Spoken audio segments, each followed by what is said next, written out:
En el nombre del Padre, del Hijo y del Espíritu Santo. Amén.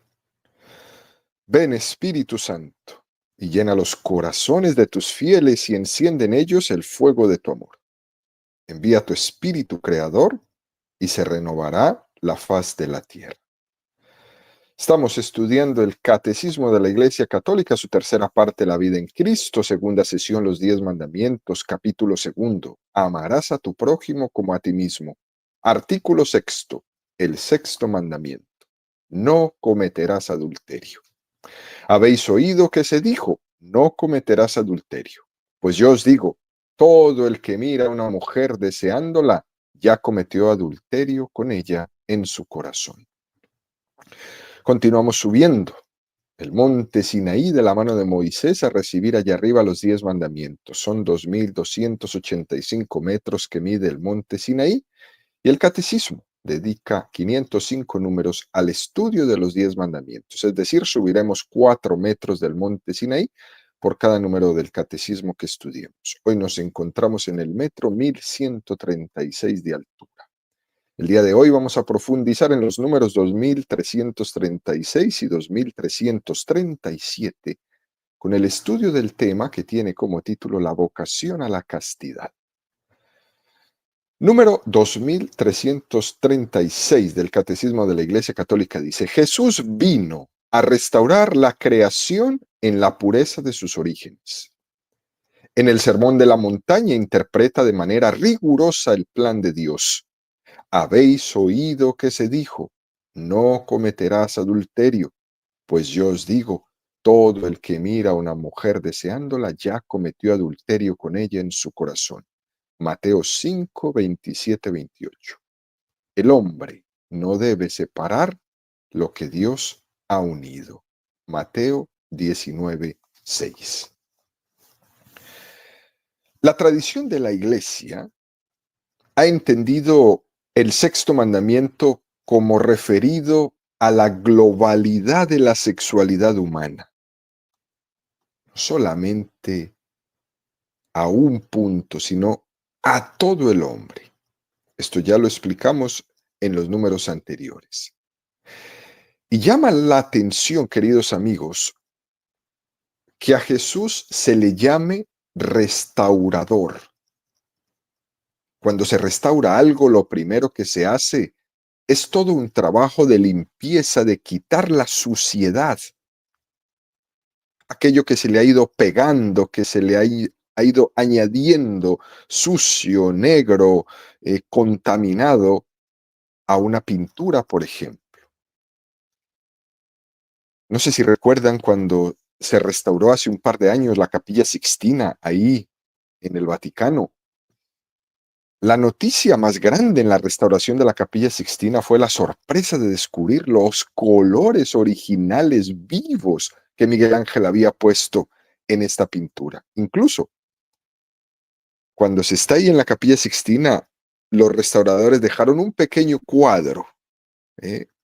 donde simbolizaron cómo estaba de sucia y cómo quedó restaurada, ¿no? Y la comparación es impresionante. A Jesús se le llama restaurador, es muy interesante. ¿Por qué es lo que hace? Ha pasado mucho tiempo desde que Dios puso su plan original en la creación. Y no solamente es una cuestión de tiempo, sino también es por el motivo del pecado del hombre que ha distorsionado y deformado las cosas.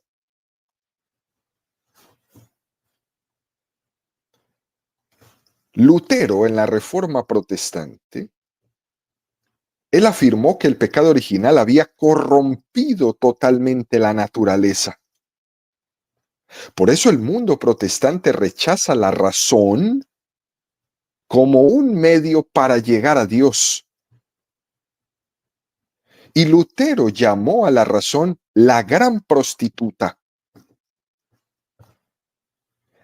La Iglesia Católica le respondió a Lutero desde el Concilio de Trento y le dijo, sí, es verdad que el pecado original ha herido la naturaleza, pero no la ha destrozado totalmente. Por eso Jesucristo vino como restaurador. Si la creación hubiera sido totalmente corrompida, como decía Lutero, Jesucristo no hubiera restaurado nada. Tenía que haber acabado con todo este mundo y hacer un mundo nuevo desde cero. Pero no fue así. Él nos restauró. Jesucristo no se presenta como un aniquilador de nada. He venido para que tengan vida y la tengan en abundancia. No vine a matarlos. Jesús no se presenta con la imagen del diluvio, porque después del diluvio está una alianza de una promesa de que Dios llevará a cabo la voluntad primera. A toda la creación la llevará. Es volver a los orígenes, es descubrir el plan primero con el que Dios creó por amor y para el amor a cada uno de los hombres. Jesús se nos presenta como el que busca la creación en su pureza original. Antes de que nosotros hayamos puesto nuestras huellas. Es como cuando vemos un paisaje nevado antes de que empecemos a caminar sobre la nieve y la hundamos. Jesús busca la creación en su pureza original. Y aquí el catecismo nos regala, nos hace referencia a un número que ya estudiamos, el 1614, que dice: en su predicación Jesús enseñó sin ambigüedad el sentido original de la unión del hombre y la mujer, tal como el Creador la quiso al comienzo. La autorización dada por Moisés de repudiar a su mujer era una concesión a la dureza del corazón. La unión matrimonial del hombre y la mujer es indisoluble. Dios mismo la estableció. Lo que Dios unió, que no lo separe el hombre. Es un número muy interesante.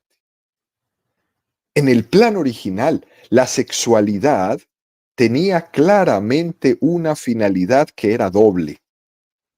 La de que el hombre y la mujer se unieran plenamente, ya no serán dos, serán una sola carne. Es una finalidad de unión, de comunión entre el hombre y la mujer. Y la segunda finalidad, la procreación. Creced y multiplicaos. Pero en este plan primero de Dios resulta que ocurre que entra el pecado. Y el pecado distorsiona la sexualidad. Y la sexualidad deja de estar al servicio de la unión y se convierte en la servidora del egoísmo. Se convierte al servicio de la búsqueda del placer y se desliga totalmente de esa finalidad de la comunión entre el hombre y la mujer y de esa finalidad tan hermosa que es la transmisión de la vida. Cuando el pecado entra en la sexualidad, lo que hace es que realiza una especie de regresión. El hombre se animaliza. Es como si la evolución fuera para atrás. Y eso que los animales, queridos amigos, viven la sexualidad a un nivel meramente instintivo, pero el hombre, cuando mezcla el pecado con la sexualidad, tiene comportamientos peores que los de los animales. Y aquí hay que poner mucho cuidado. Por eso el catecismo nos dice en este número 2336, fruto de esta distorsión que produce el pecado, ocurrió que era tan difícil el vivir el ideal para el que Dios había creado la sexualidad, que por eso el Antiguo Testamento dice, por la dureza del corazón. Y porque era demasiado pedirle al hombre de ese momento vivir en castidad, vivir en pureza, sin tener la gracia de Jesucristo con ellos. Por eso insiste tanto San Pablo en que la ley sin la gracia sirve de poco. Por eso, en esa situación de impotencia, Moisés dijo, por vuestra dureza de corazón permitió el divorcio y permitió una vivencia irregular de la sexualidad. No tenían la gracia. De alguna manera era como Moisés permitir el mal menor, ya que no existe la capacidad, ya que no tenían la gracia, el ideal con el que Dios creó al hombre y la mujer. Entonces Moisés escogió el mal menor. Moisés hace una regulación para intentar disminuir los efectos del pecado, del egoísmo humano en la vivencia de la sexualidad. Y entonces viene Jesús y restaura lo que era el plan primero de Dios. La legislación, la ley de Moisés era transitoria hasta que llegara la gracia de Jesucristo. Y entonces Jesús sí que propone el ideal de Dios creador. Sin el Redentor no hay creador. Para que el plan de la creación sea posible, hace falta la restauración, hace falta el Redentor. Si Jesús no nos sana de nuestro pecado, no hay posibilidad de vivir el plan de la creación, ninguna posibilidad. Hoy en día, por ejemplo, está muy de moda todos estos movimientos, ¿no? O estas tendencias o modas, ¿no?, que vienen a reivindicar esto que se llama el famoso naturalismo, el hombre y el ecologismo. Y entonces hoy día se propone, ¿no?, en el naturalismo, el nudismo, salir desnudos a la calle, todo esto. Y es muy curioso que se invoque el nombre de Dios para reivindicar, por ejemplo, el nudismo. Es que así nos creó Dios. Así éramos en el paraíso y es lo que intentamos hacer ahora. No, no es así. Porque el hombre sufrió la corrupción. Y hay que estar muy atentos con esto, queridos amigos, para ir clarificando los conceptos y entendiendo. Nosotros creemos que no se puede llegar a la creación, a lo natural, sin lo sobrenatural. Y precisamente para poder llegar al plan primero que Dios tenía en la creación, era necesaria la redención de Jesucristo.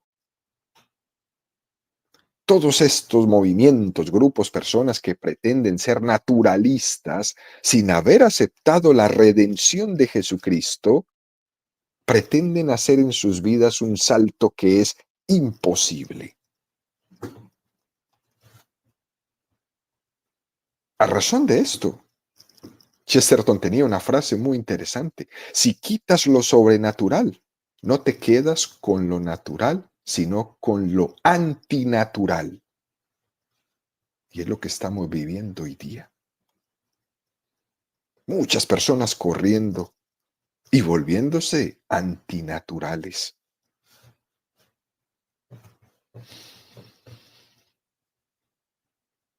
Hoy lo natural no existe. Lo natural ha sido corrompido por el pecado, ha sido herido.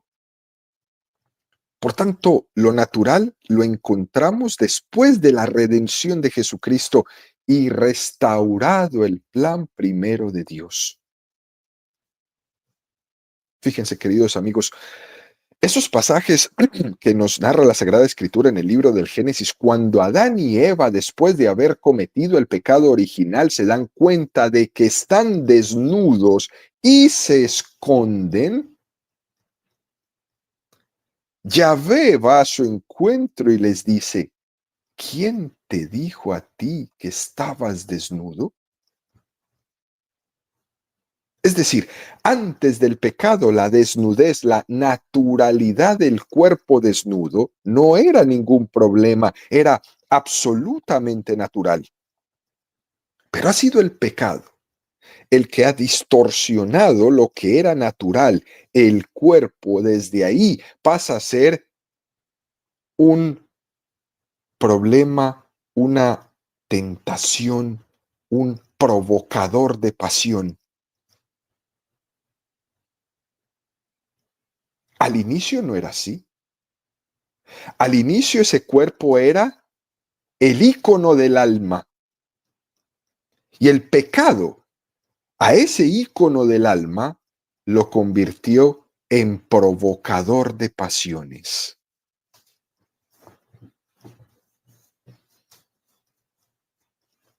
Es fuerte. De hecho, en el cielo no existirá esa concupiscencia. En el cielo no tendremos esa distorsión. En el cielo tendremos el equilibrio y la plena paz.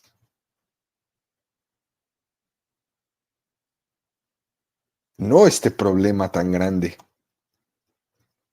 de que nuestro cuerpo, en vez de ser el ícono de nuestra alma, se ha convertido en un provocador de pasiones. Y los negocios han sabido utilizar esto para hacer grandes fortunas con los cuerpos y con la sexualidad. Es la empresa que más dinero produce en el mundo. Dime tú si el demonio no está muy feliz ahí. Luego dice el catecismo, ¿no? En este número 2336, profundizando un poco más, en el Sermón de la Montaña, interpreta de manera rigurosa Jesús el plan de Dios. Habéis oído que se dijo: no cometerás adulterio. Pues yo os digo. Viene Jesús, quita a Moisés y se pone él. Pues yo os digo, todo el que mira a una mujer deseándola, ya cometió adulterio con ella en su corazón. Jesús interpretó cuál era ese plan primero de Dios. Ese plan primero que Moisés había tenido que dejar en suspenso hasta que viniera alguien con la suficiente autoridad de volver a restaurar ese plan. Y ese alguien era Jesucristo, el nuevo Moisés. Este plan primero, que no era únicamente una continencia, un contener los actos impuros, sino que era llegar a crear en nosotros una mirada de pureza y unos sentimientos de vivencia integrada de la castidad en nuestra vida. Por eso lo dice: todo el que mira a una mujer deseándola ya cometió adulterio con ella en su corazón, porque viene desde dentro.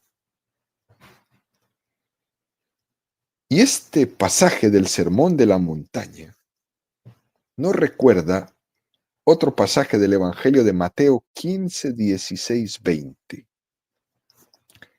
Él dijo: ¿también vosotros estáis todavía sin inteligencia? ¿No comprendéis que todo lo que entra en la boca pasa al vientre y luego se echa al excusado? En cambio, lo que sale de la boca viene de dentro del corazón, y eso es lo que contamina al hombre, porque del corazón salen las intenciones malas, asesinatos, adulterios, fornicaciones, robos, falsos testimonios, injurias.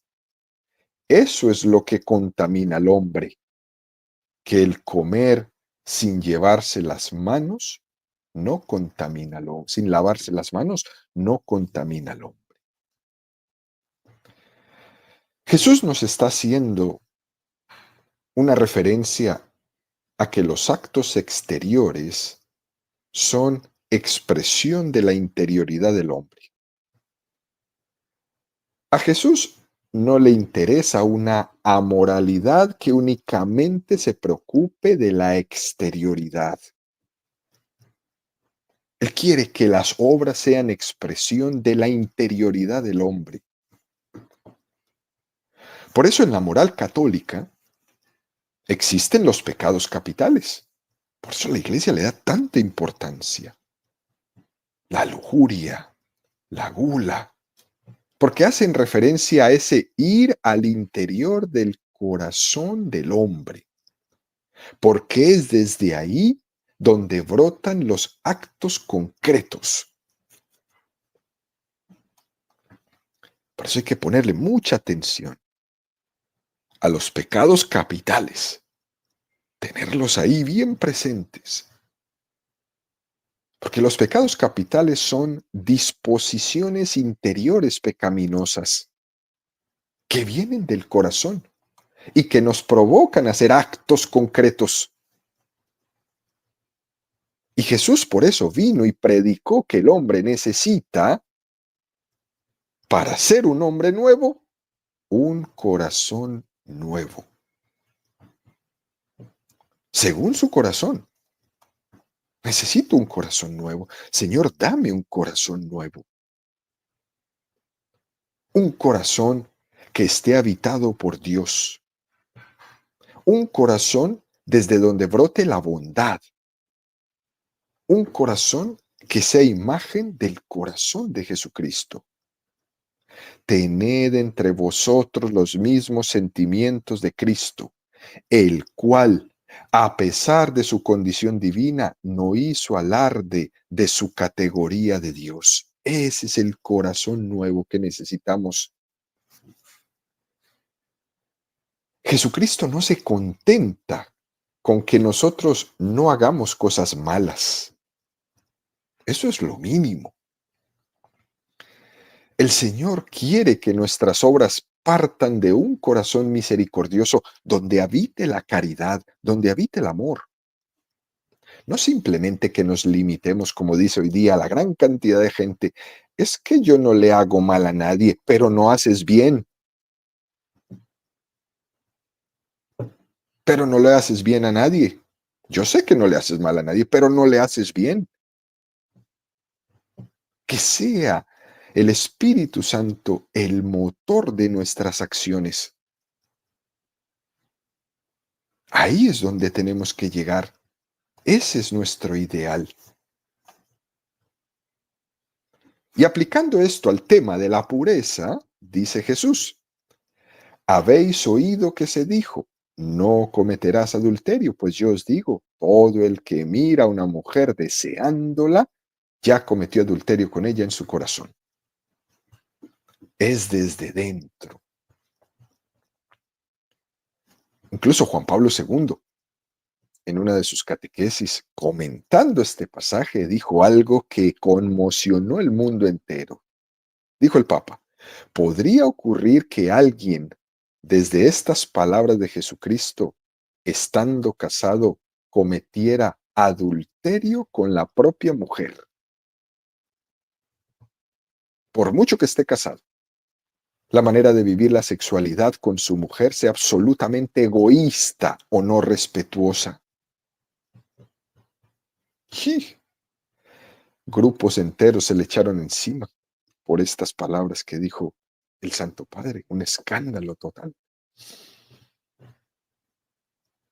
Al final termina este número 2236 diciendo, la tradición de la Iglesia ha entendido el sexto mandamiento como referido a la globalidad de la sexualidad humana. Y se refiere, ¿no?, a que en el Antiguo Testamento no cometerás adulterio, tenía que ser un poco más llevado a la totalidad. Porque entendiéndolo así, es como si el sexto mandamiento hiciera referencia solamente a la relación con la mujer, con la esposa, el esposo dentro del matrimonio. De tal forma que esta formulación, no cometerás adulterio, según esta formulación del sexto mandamiento, entonces no quedaba regulada la sexualidad del soltero.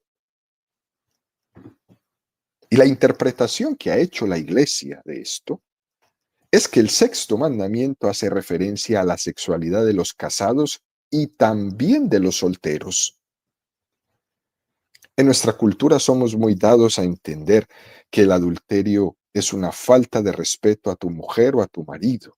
Pero si estás soltero, entonces yo no me rijo por eso. Y la gente dice, pues yo no le hago mal a nadie porque yo no estoy casado. Y entonces con esta visión secularizada se reduce el sexto mandamiento simplemente a un deber de fidelidad dentro del matrimonio. Y eso se queda muy corto, como si el resto no importara. Como si el único pecado del sexto mandamiento fuera engañar a alguien. Pero lo cierto es que también me puedo engañar a mí mismo. La impureza conmigo mismo es un autoengaño y es una falta de fidelidad a Dios también. Por eso la visión del pecado que hemos hecho estaba totalmente simplificada. Hacer daño a alguien y ya.